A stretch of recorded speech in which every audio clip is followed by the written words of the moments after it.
said, "Listen again, O mighty armed Arjuna, because you are my dear friend. For your benefit, I shall speak to you further, giving knowledge that is better than what I have already explained." 10.2 न मे विदुः सुरगणः प्रभावं न महर्षयः अहम् आदिर्हि देवानां महर्षीणां च सर्वसः. Neither the host of demigods nor the great sages know my origin or opulences, for in every respect I am the source of the demigods and sages. 10.3 यो मामजम् अनादिं च वेत्ति लोकमहेश्वरम् असम्मूढः समर्थेषु सर्वपापैः प्रमुच्यते. He who knows me as the unborn, as the beginningless, as the supreme Lord of all the worlds, he only, undiluted among men, is freed from all sins. 10.4 बुद्धिर्ज्ञानम् असम्मोह क्षमा सत्यं दमः समः सुखं दुःखं भवो भावो भयं चाभयमेव च. अहिंसा समता तुष्टिस्तपोदानं यशो यशः भवन्ति भावभूतानां मत्त एव पृथग्विदः. Intelligence, knowledge, freedom from doubt and delusion, forgiveness, truthfulness, control of the senses, control of the mind, happiness and distress, birth, death, fear, fearlessness, nonviolence, equanimity, satisfaction, austerity, charity, fame and infamy. All these various qualities of living beings are created by me alone. 10.6 महर्षयः सप्त पूर्वे चत्वारो मनवस्तथा मद्भावा मानसा जाता येषां लोक इमः प्रजः. The seven great sages, and before them the four other great sages, and the Manus, progenitors of mankind, come from me, born from my mind, and all the living beings populating the various planets descend from them. 10.7 एतां विभूतिं योगं च मम यो वेत्ति तत्त्वतः सोऽविकल्पेन योगेन युज्यते नात्र संशयः. One who is factually convinced of this opulence and mystic power of mine engages in unalloyed devotional service. Of this there is no doubt. 10.8 अहं सर्वस्य प्रभवो मत्ताः सर्वं प्रवर्तते इति मत्वा भजन्ते मां बुधा भावसमन्वितः. I am the source of all the spiritual and material worlds. Everything emanates from me. The wise who perfectly know this engage in my devotional service and worship me with all their hearts. 10.9 मच्चित्ता मद्गता प्राणा बोधयन्तः परस्परं कथयन्तश्च मां नित्यं तुष्यन्ति च रमन्ति च. The thoughts of my pure devotees dwell in me. Their lives are fully devoted to my service, and they derive great satisfaction and bliss from always enlightening one another and conversing about me. 10.10 तेषां सततयुक्तानां भजतां प्रीतिपूर्वकं ददामि बुद्धियोगं तं येन मामुपयान्ति ते. To those who are constantly devoted to serving me with love, I give the understanding by which they can come to me. 10.11 तेषामेवानुकम्पार्थम् अहम् अज्ञानजं तमः नाश्यामि आत्मभावस्थो ज्ञानदीपेन भास्वता. To show them special mercy, I, dwelling in their hearts, destroy with the shining lamp of knowledge the darkness born of ignorance. Verse 12 and 13. Arjuna Uvacha Param Brahma Param Dhama Pavitram Paramam Bhavan Purusham Saswatam Divyam Adidevam Ajam Vibhum Ahustvam Rashayah Sarve Devarsi Naradasthatha Asitu. असीतो देवलो व्यासः स्वयं चैव ब्रवीसि मे Arjun said, "You are the Supreme Personality of Godhead, the ultimate abode, the purest, the absolute truth. You are the eternal, transcendental, original person, the unborn, the greatest. All the great sages such as Narada, Asita, Devala, and Vyasa confirm this truth about you, and now you yourself are declaring it to me." 10.14 सर्वमेतद्रतं मन्ये यन्मां वदसि केशव न हि ते भगवन् व्यक्तिं विदुर्देवान दानवः O Krishna, I totally accept as truth all that you have told me. Neither the demigods nor the demons, O Lord, can understand your personality. 10.15 स्वयम् एवात्मनात्मानं वेत्ता त्वं पुरुषोत्तम भूतभावनभूतेश देवदेव जगत्पते Indeed, you alone know yourself by your own internal potency, O Supreme Person, origin of all, Lord of all beings, God of gods, Lord of the universe. 10.16 वक्तुमर्हसि यशेषेण Divya हि आत्मविभूतयः याभिर्विभूतिभिर्लोकान् इमां त्वं व्याप्य तिष्ठसि Please tell me in detail of your divine opulences by which you pervade all these worlds. 10.17 कथं विद्यामहं योगींस् त्वां सदा परिचिन्तयन् केषु केषु च भावेषु चिन्त्योऽसि भगवन्मया O Krishna, O supreme mistake, how shall I constantly think of you, and how shall I know you? In what various forms are you to be remembered, O supreme personality of Godhead? 10.18 विस्तरेणात्मनो योगं विभूतिं च जनार्दन भूयः कथय तृप्तिर्हि शृण्वतो नास्ति मे मृतम् O Janardana, again please describe in detail the mystic power of your opulences. I am never satiated in hearing about you, for the more I hear, the more I want to taste the nectar of your words.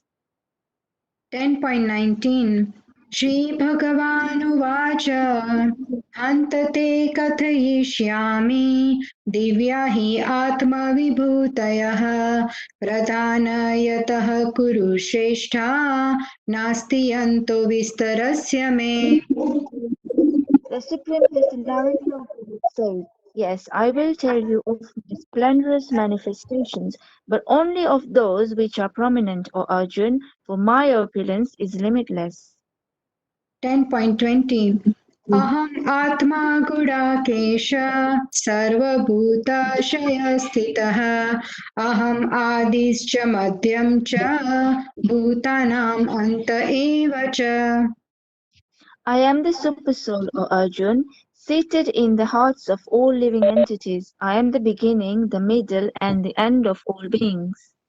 10.21 Hare आदित्यानाम् अहं विष्णुर्ज्योतिषां रविरंशुमान् मारीचिर्मरुतामस्मि नक्षत्राणाम् अहं शशी Of the Adityas I am Vishnu, of lights I am the radiant sun, of the Maruts I am Marichi, and among the stars I am the moon. Thank you हरे कृष्णा भागवत गीता की जय Jai. Hare Krishna. Hare Thank you Krishna. very much, Hare Krishna. Shraddha. Thank you very much. Thank Thank you, you. Jyoti Mataji, for that lovely recitation and the translations. So I will stop this sharing here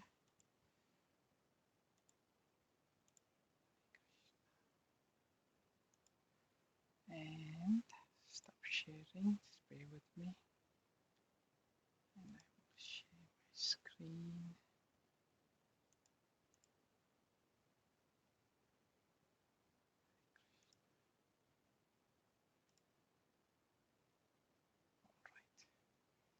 So welcome again, everyone, to our chat session. A special welcome to anyone who's new to this chat group.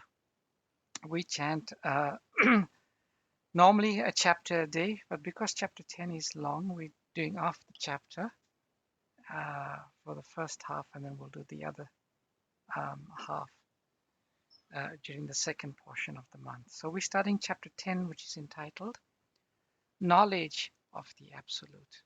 Very important verse. So I'll say the Mangala Charan prayers quickly before we start.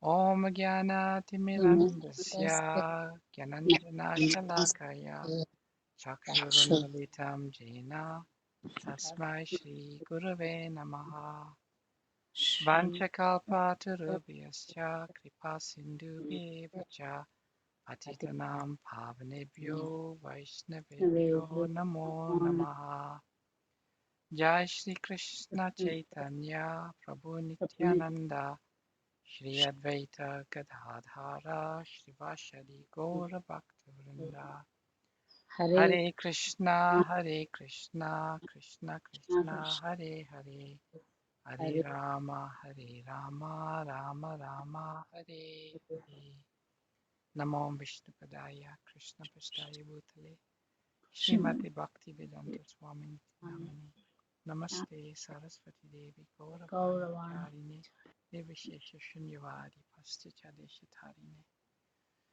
So I will request again if you can please mute your mic, everyone. I'm so hopeless in doing it myself, so therefore it's a bit of a struggle. So Chatur Sloki Bhagavad Gita. That is what we are doing at the moment.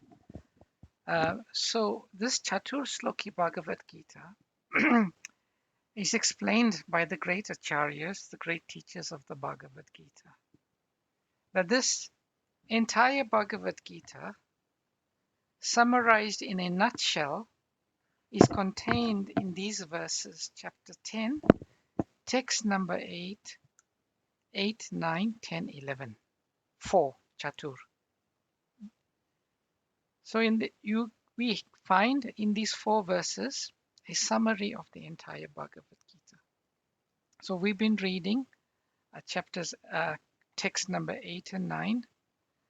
And in text number 8, Krishna says, I am the source of all spiritual and material world. Everything emanates from me. The wise who perfectly know this engage in my devotional service and worship me with all their hearts. So Krishna explains in this verse that knowing his opulences, one surrenders unto him and becomes his pure devotee. Then text number 9, Matchitam Matgata Prana Bodhayanta Parasparam Katayantascha Mam Nityam Tushyanti Cha. So in this verse, the Lord is explaining or describes how a pure devotee worships him.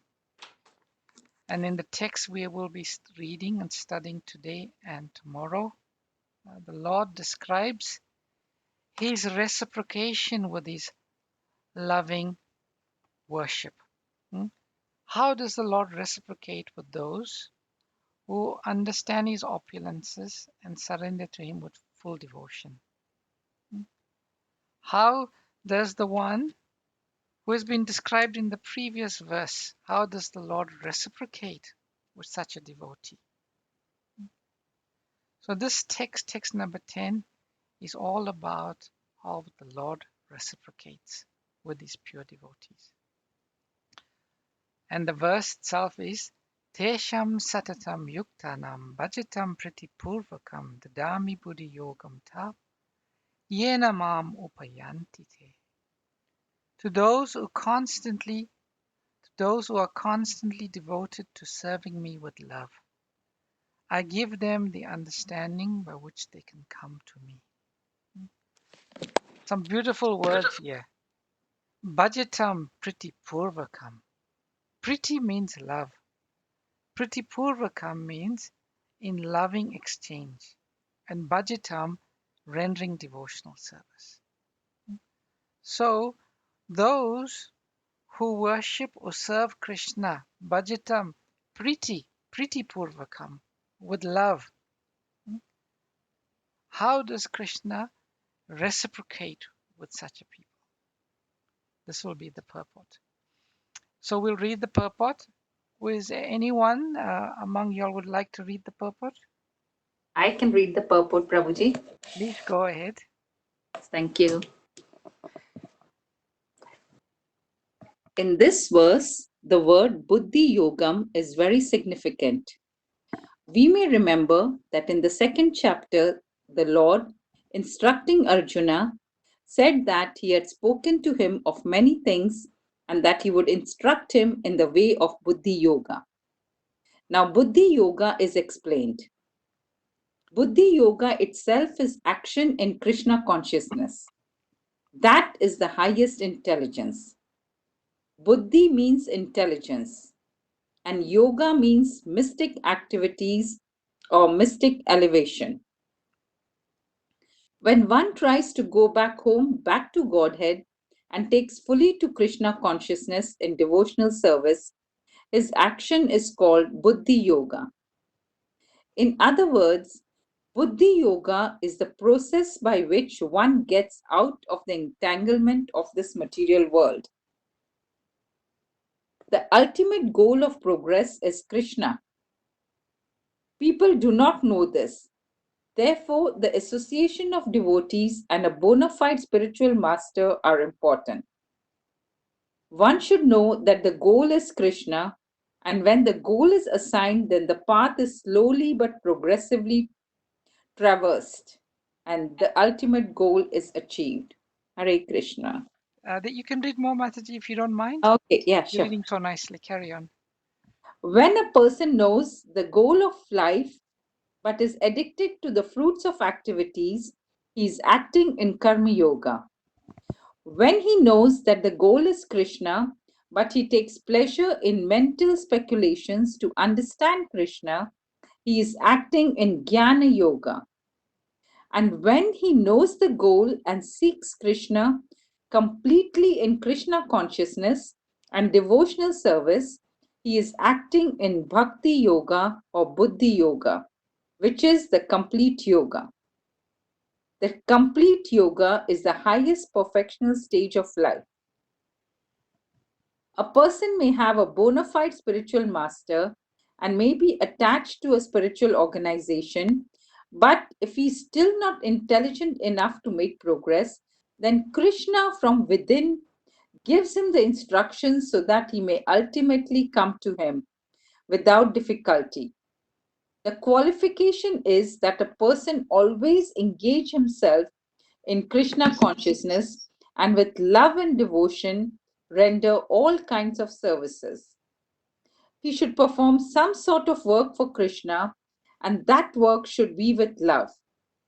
If a devotee is not intelligent enough to make progress on the path of self-realization, but is sincere and devoted to the activities of devotional service, the Lord gives him a chance to make progress and ultimately attain to him.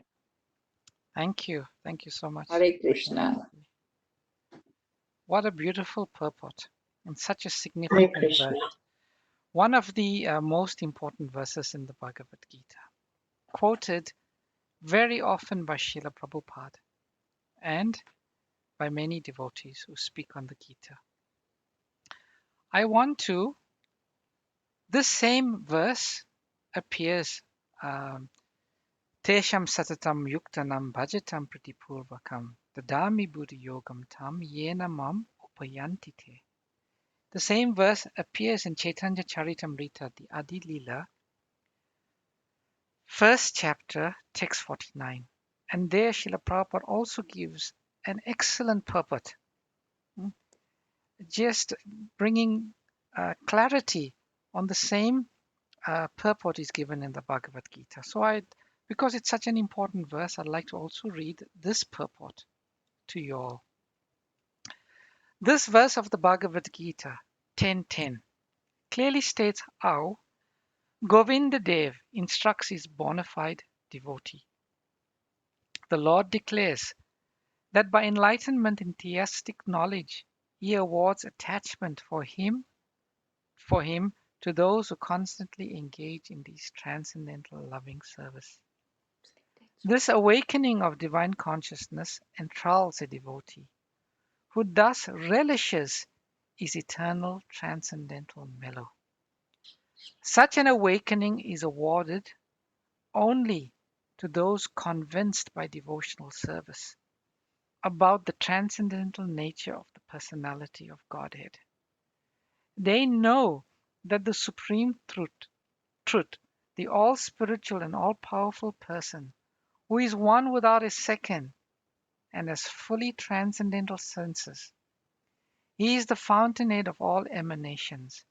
Such pure devotees, always merged in knowledge of Krishna and absorbed in Krishna consciousness, exchange thoughts and realizations as great scientists exchange their views and discuss the results of their research in scientific academies. Such exchanges of thoughts in regard to Krishna give pleasure to the Lord, and therefore who would therefore favor such devotees with all enlightenment. Such a beautiful concluding statement there. Such exchanges of thoughts in regard to Krishna give pleasure to the Lord, who therefore favor such devotees with all enlightenment. So again, such a wonderful purport.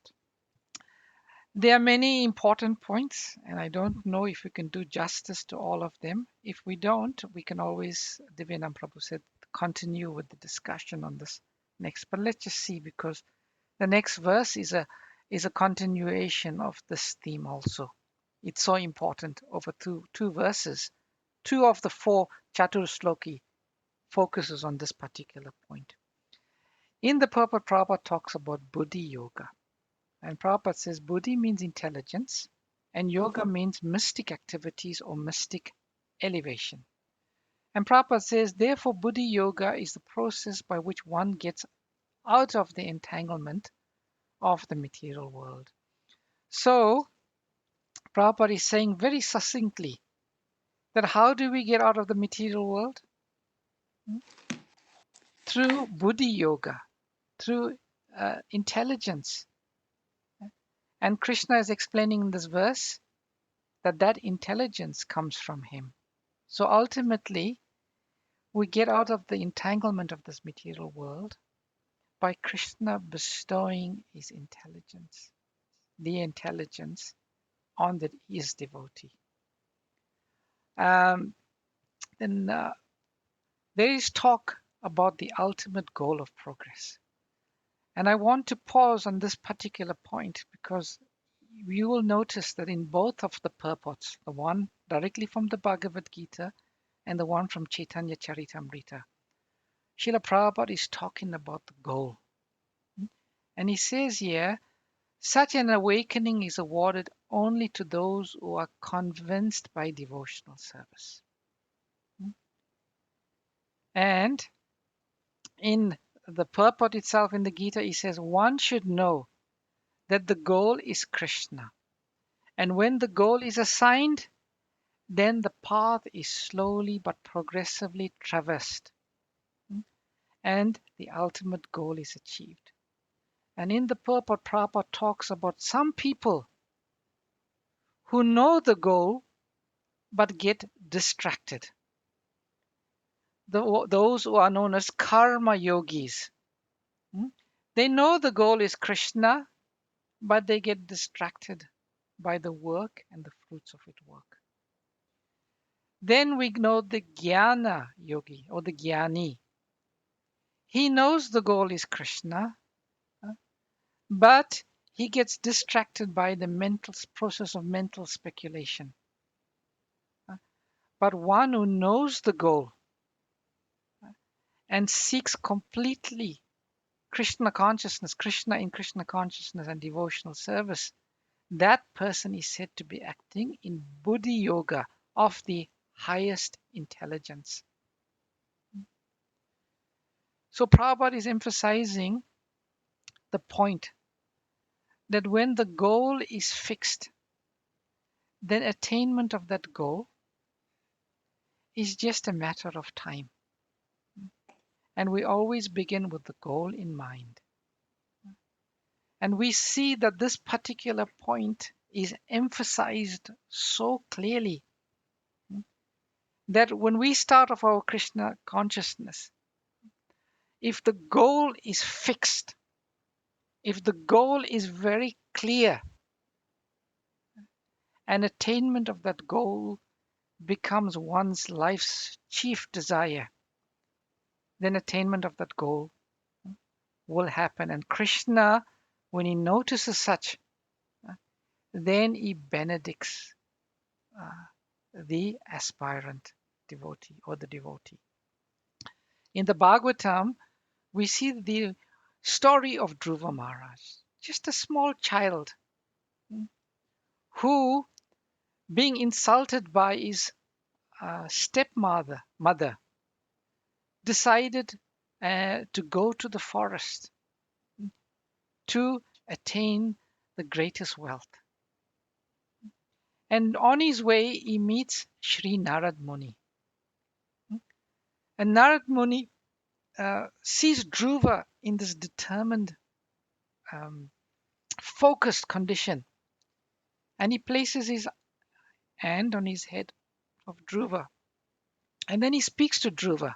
And he tells Dhruva, now you have decided to undertake the mystic process of meditation under the instruction of your mother.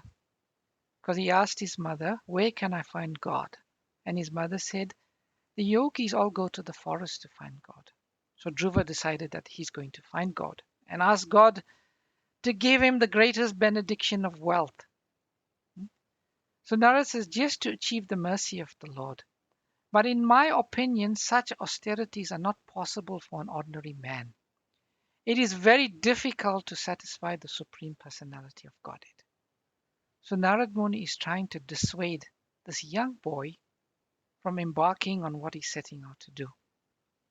Narad Muni continued, after trying this process for many, many births and remaining unattached to material contamination, placing themselves continually in trance and executing many types of austerities, many mystic yogis were unable to find the end of the path of God realization. So Narad is trying to convince him, you can't do this. It's too difficult for even great personalities. And what to speak of you? You're just a young child. And Narad says, for this reason, my dear boy, you should not endeavor for this. It will not be successful. It is better you go home. When you are grown up, by the mercy of the Lord, you will get a chance for these mystic performances. At that time, you may execute this function. So Narad is testing this young boy and presented such wonderful, brilliant arguments why Dhruva should forget this goal and go back home. And how does Dhruva reply? Does he tell Narad, okay, Narad, I think you're right. I'll go back home now? No. Dhruva responds, he says, my dear Naradji, for a person whose heart is disturbed by the material conditions of happiness and distress, whatever you have so kindly explained for attainment of peace of mind is certainly a very good instruction. But as far as I'm concerned, I'm covered by ignorance. And this kind of philosophy does not touch my heart. So basically, he's telling Narada Muni, what you have said He doesn't mean much to me. My goal is set. I'm fixed. And then he says respectfully, my dear Lord, I am very impudent for not accepting your instructions. But this is not my fault. It is due to my having been born in a Kshatriya family. My stepmother Suruchi has pierced my heart with harsh words. Therefore, your valuable instruction does not stand in my heart.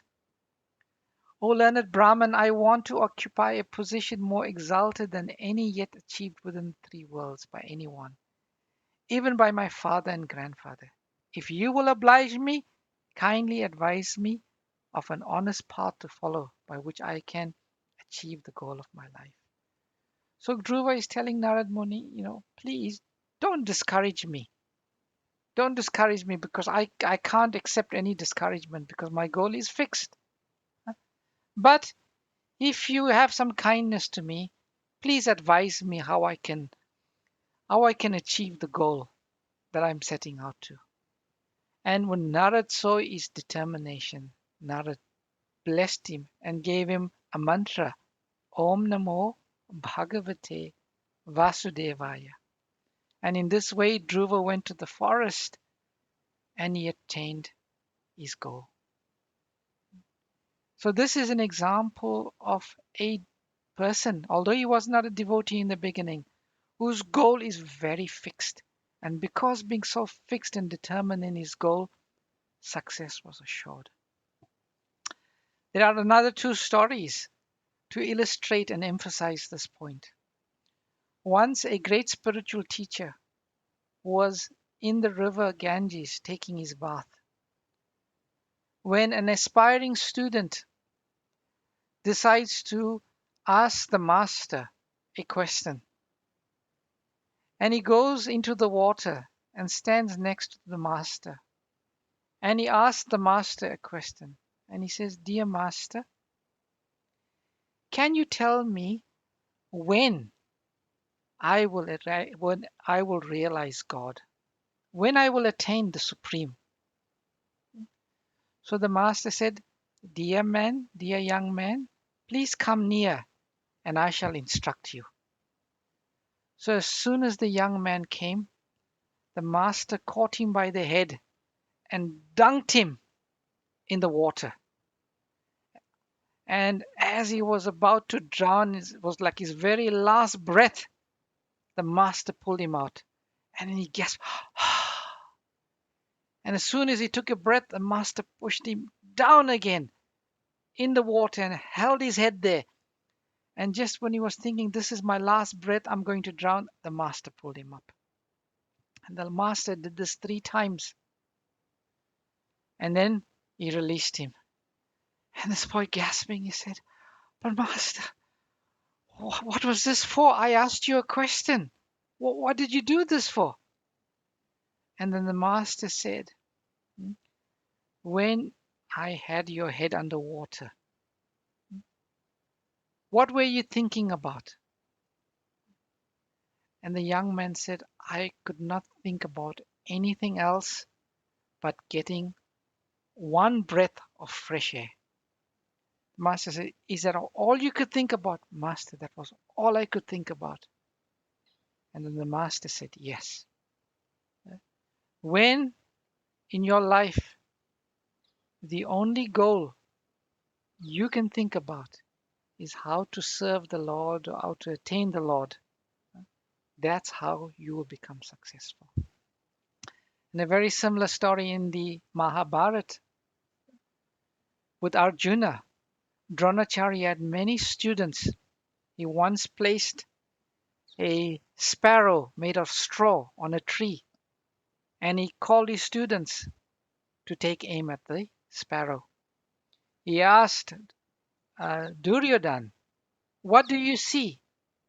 And Duryodhan said, I see all the other students. I see you, my master. I see the tree and I see the sparrow.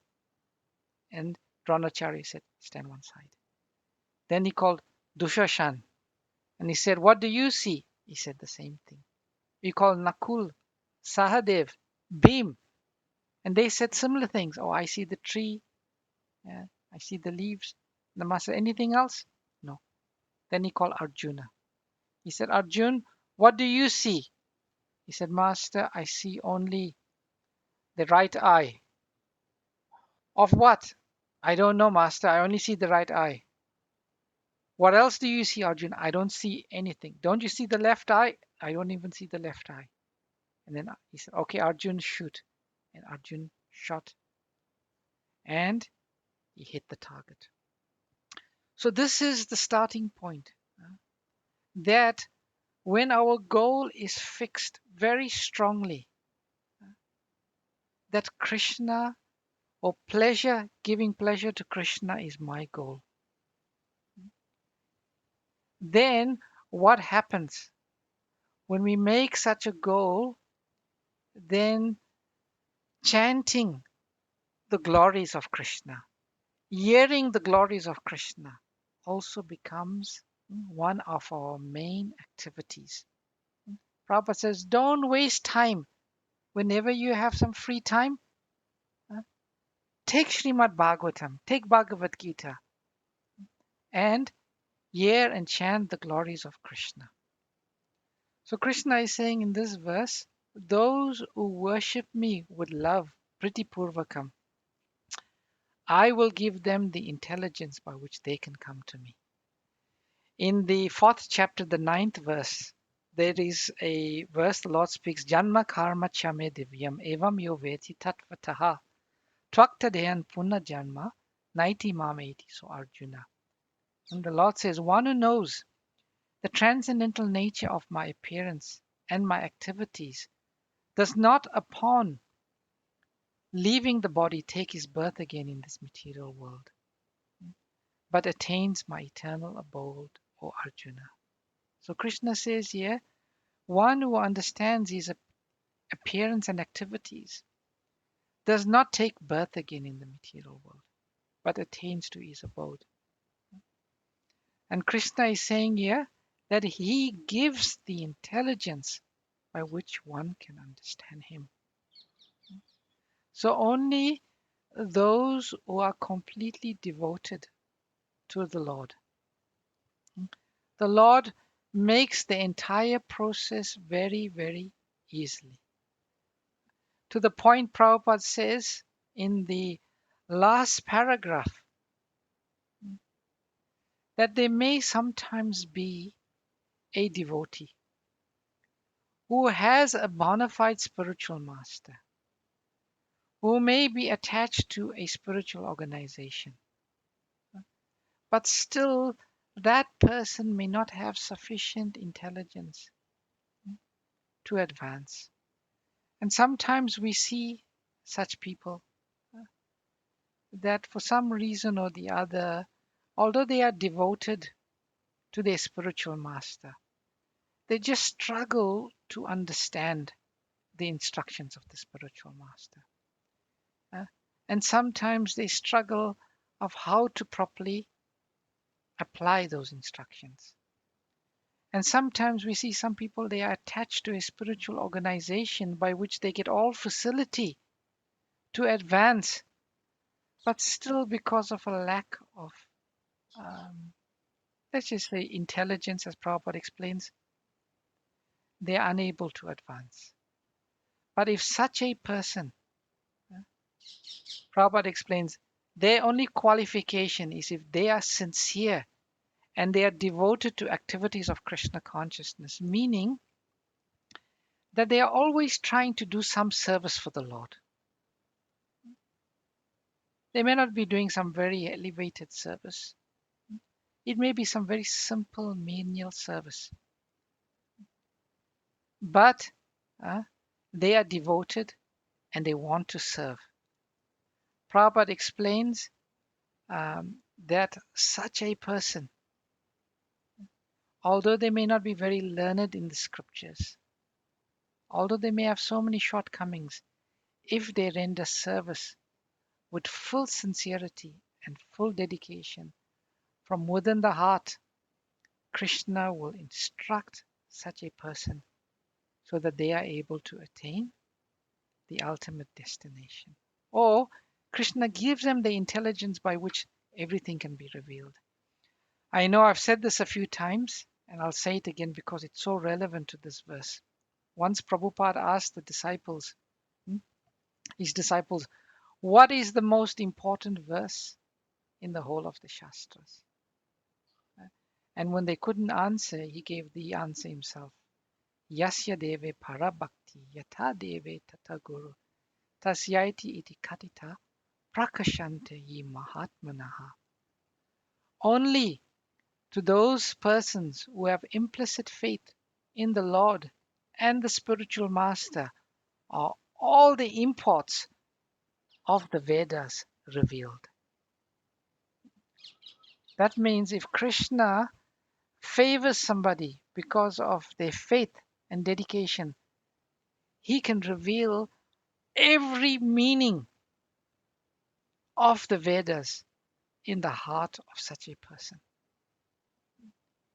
All it requires, therefore, dear devotees, uh, is for us to sincerely, and Krishna makes the point here, he sees someone very eager to understand his message. Therefore, Krishna, what he does, he wants to favor such a devotee with all enlightenment. And Krishna sees that eagerness. In the Srimad Bhagavatam, there's also one similar verse. Shrinvata swakatam Krishna, punya shravana kirtanam, hridayantasto ibadrani, vidunoti suritsatam. And in that verse, Krishna says, when he notices that someone has a particular affinity to hear his messages and to chant his messages and to associate with his devotees, he personally enters the heart of such a person, cleanses it of all the unwanted things, and establishes himself in the heart of such a person. Such an important verse. So one who understands this verse understands the goal. And what is the goal? Is simply by pleasing Krishna, simply by working for the pleasure of Krishna, simply by surrendering to the representative of Krishna, everything is revealed. And one needs to not be concerned about anything else, because the Lord will do everything that is required for a sincere devotee. So how are we doing for time? Oh, it's 8:31. I think it's an appropriate time for us to stop there. It's such a beautiful verse. So we'll now take any reflections, any comments, any questions that you may have in connection with this most important verse. Hare Krishna Prabhuji. Hare Thank you for Krishna. the wonderful class. I have a question. Mhm.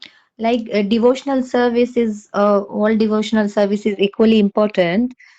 Is reading reading Prabhupada's books considered devotional service?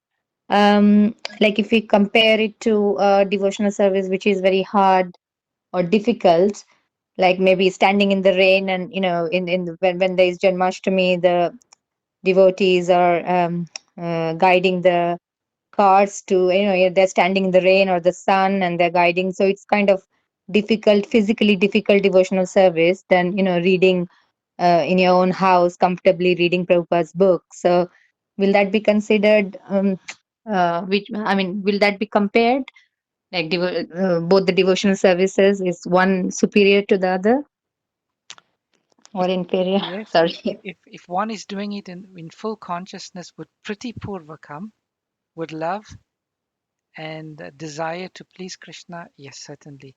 I'll tell one quick story which illustrates this point very nicely.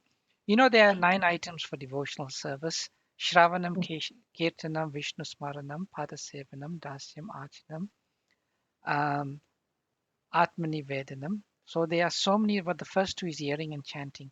Once there was a Mayapur festival at the ISKCON headquarters. The devotee in charge of all of the festival, he had so much to do and he was looking for devotees to help. There was one devotee who came from the US And every day he would go to the banana field and he would chant. Just absorb himself in chanting the holy name of Krishna. And this devotee would try to ask him to do some service. But the devotee was so fixed in wanting to please Krishna with chanting. And this devotee was getting very frustrated. So one day he was so frustrated, he barged into Srila Prabhupada's room and he said, Prabhupada, I am fed up. Here is such and such devotee. I am asking him to do service, and all he does, he sits in the banana field and he chants whole day. Can't you tell him to do some service? And at that time, Prabhupada was chanting. And Prabhupada carried on chanting and he looked at him. And then Prabhupada looked at his bead and he said, chanting? This chanting is the best service one can do. So reading Bhagavad Gita is another form of kirtanam, chanting. So reading is certainly kirtanam, it is certainly service, it's certainly important service, and it's certainly pleasing to Lord Krishna. The only point I would say is sometimes we should also see the bigger picture, and if the guru and the authorities asks us to do some other service, although we may like to chant or read, we should also consider that. But certainly it is an important service to the Lord. Okay, lovely. Thank you very much. Hare Krishna. Any other comments or questions?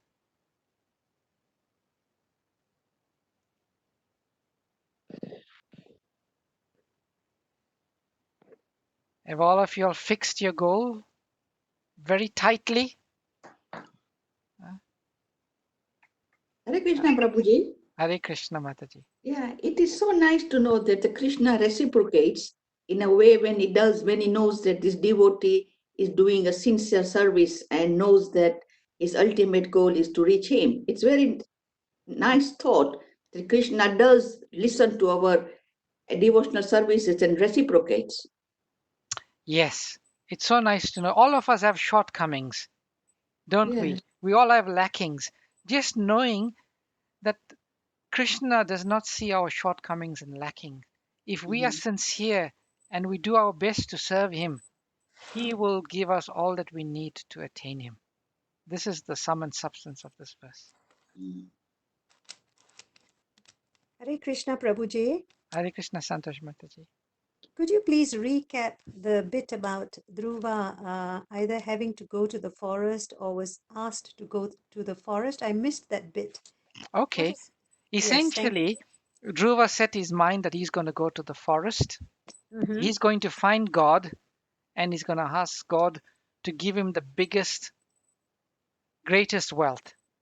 So he'll supersede the wealth of his father and his grandfather because he was insulted. So as he was setting out, he bumps into Sri Narad Muni. And Narad Muni tries to dissuade him from going to the forest. And he gave so many very compelling reasons. But Dhruva very politely told Narad Muni, unless you can help me, please don't try to dissuade me. Because my goal is fixed. So in the same way, Prabhupada is teaching us or telling us that there'll be so many disturbances, so many distractions that will want to take us away from our goal of serving Krishna and pleasing Krishna and engaging in Krishna consciousness. But we should not allow those distractions to come in our way. Even if they come in our way, it should be very temporary because our goal is like a beacon, just like a lighthouse guides the ships in the dark waters. Our goal that this is the most important thing in life. Nothing else is more important. And nothing should distract me from this goal. So that was the story we were narrating, Mataji. I see. Thank you very much. Hare Krishna. Hare Krishna. Hare Krishna, Prabhuji. Hare Krishna, Mataji. Just got a question here regarding, you said that Dhruv Maharaj had a mantra from Narada Muni was Gayatri mantra rather than Hare Krishna mantra. Why? Om Namo Bhagavate Vasudevaya. Oh, he had Om Namo Bhagat, not the Gayatri. No. Okay, Om Namo all right, Bhagavate Vasudevaya. perfect. Thank you. Hare Krishna. Any other questions? Hare Krishna, Prabhu. Hare Krishna. Uh, Mataji. Thank you. I just wanted to, I think I have missed a point as well here. You know, the story you were telling when he was being drowned by the Yes, disciple was being drowned, yes. and he asked, "What were you thinking at at that time?" What was the answer? What was the response? So the students whose head was being dunked, Mm-hmm. the master was asking, what were you thinking about? Sometimes we'll think about our mother, our father, our home, our wealth, or everything else. There's so many thoughts that come in our mind. Mm-hmm. But the student was saying that when his head was underneath, Mm-hmm. all he could was thinking of how and when will he get his next breath. Mm-hmm. Every other distraction in his life faded away to the background. And all he could think of, when will I get my breath? Yeah. So the point being, when in our life, despite all distractions, when we come to the point of thinking, how and when will I be able to please Krishna? How and when can I do some service for Guru and Krishna? When that determination becomes very, very strong and solidified in our consciousness, then the goal is certain to be attained. Because Krishna, noticing that determination, will give us all of the intelligence to attain the goal. Oh, that's nice. Thank you. Hare Krishna. Hare Krishna. I think I missed the main crux. Thank you very much. Sorry, I didn't explain it too well. No, you did. No, I got distracted. Thank you. Hare Krishna. Hare Krishna. Some Krishna comment from Emma Prabhuji, Yes, Mataji. I have a question. Like if we are chanting the Maha Mantra japa, can we also chant Om Namo Bhagavate Vasudevaya and Gayatri Mantra as well? Is it like, See, or the important point is here is Lord Krishna came as Sri Chaitanya Mahaprabhu to practically tell us what is the best instruction. mm-hmm, There are many, many instructions in the scriptures, and there are many mantras in the scriptures, right? mm-hmm, And all of them have potencies, and all of okay, them are bona fide. But Sri Chaitanya Mahaprabhu and the predecessor acharyas have said, focus on the Hare Krishna Mahamantra. So we would say, if you have done your 16 rounds of chanting Hare Krishna Mahamantra, yeah, then you can chant, obviously, Om Namo Bhagavate Vasudevaya is it's a bona fide potent mantra. You can do that. And there's so much benefit will come back from that. And if you are twice initiated by a bona fide guru into the Gayatri mantra, then you can mm-hmm, also chant that. But if you've not been initiated by a bona fide guru into the Gayatri mantra, I would not advise you chant it. oh, all right, Okay, so just to recap, chant the Hare Krishna Mahamantra 16 rounds as given by the Acharya. When you finish that, then you can chant as many times as you want Om Namo Bhagavate Vasudevaya.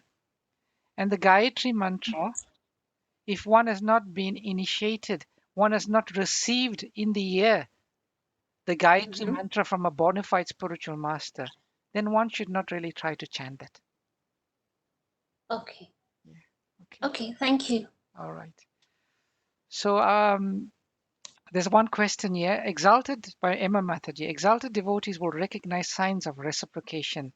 How do we as beginners recognize reciprocation? What are the signs? There are many signs, Mataji. Many signs where Krishna instills our faith. One sign that I've experienced many, many times in my personal Krishna consciousness, that often I've had certain questions in my mind. And I was thinking to myself, how will I find the answer to this question? And amazingly, either I would meet someone who has the answer, or I would come across the answer in social media, or most importantly, I would pick up Srila Prabhupada's book, and there staring me in the face is the exact answer I have to my question. That is one way I think many of us have experience of. But and even beginners, in fact, a lot of beginners have that experience. And then the other reciprocation we get is we notice that we lose taste for material life, and we gain some taste for hearing and chanting about Krishna. And some things that were difficult to give up, we find much easier to give up. So these are some reasons. Hare Krishna, Prabhuji. Hare Krishna, Mataji. I just want, it's Jolie here. Hare Krishna, I just Jyoti. want to share an experience I had. Yes. A younger devotee asked me to do something that Yeah. she was unable to complete. Yes. And I was rushing to go to work, but I helped her out because I felt sorry for her, which is not the good thing. But however, I Yes. participated and I end up doing all the hard work, sort of running around and up and down the stairs and stuff. And because I didn't put all my heart in it, Yes. I end up having back pain and going to work late and having a bit of difficulties in that area. So really, it's you have to put your whole heart in it. I realized that, but I did have mixed feelings about it, Uh-huh. and that wasn't very you know committed and fixed in doing what I'm meant to do. Okay. So sometimes you have to weigh the situation and see how much you can do. Yes. That's But true. I also threw all myself in it, and it was far too much, and I ended up paying a price. So the reciprocation is quite high if you're not You know, it's wholly. like Mataji, you got to run a 5-mile race. Yeah. And you sprint for the first 1 kilometer. By the time you reach that, then you finished. You can't go That's any further. So we yeah, must be able to pace ourselves, know our limitations, what we can, and Krishna knows what we can achieve. And absolutely. as long as we try our best and be realistic, then Yes, success will be there. totally. Okay, thank you for that. Divyanam Prabhu said he to make our whole experience more personal on this group, we should get to know each of the members. So he said he started off this recently, asking 2 devotees in every session to unmute themselves and to show their videos, and just to briefly, in 1 or 2 sentences, just tell us a bit more about themselves, how long they've been practicing Krishna consciousness, how they came to know about Chad, and some of the gatherings or meetings or sadhana they're practicing.